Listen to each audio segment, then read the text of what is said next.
साथीहरु नमस्कार। आज म तपाईहरुलाई यो नम्बरमा भएका स्पेसहरुलाई एकैपटक कसरी हटाउने भन्ने कुरो सिकाउन गइरहेको छु। त्यसको लागि इक्वल्स सब्स्टिट्युट ब्राकेट सुरु गर्नुस्।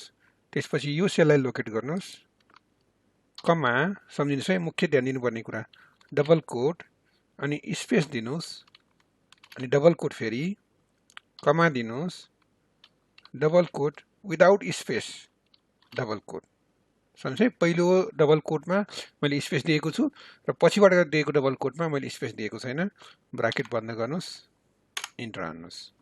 हेर्नुस् यसमा भएका सम्पूर्ण स्पेसहरु हटेर ओन्ली नम्बर मात्रै बाँकी रहेको छ। अब यसको लागि फर्मुला कपी गरिदिनुस्, यसमा जानुस्, डबल क्लिक गर्नुस्। सम्पूर्ण नम्बरहरुमा स्पेस हटेको छ अहिले। यस्तै प्रकारका भिडियोहरु हेर्नको लागि मेरो युट्युब च्यानल सब्स्क्राइब गर्नुहोला। Thank you.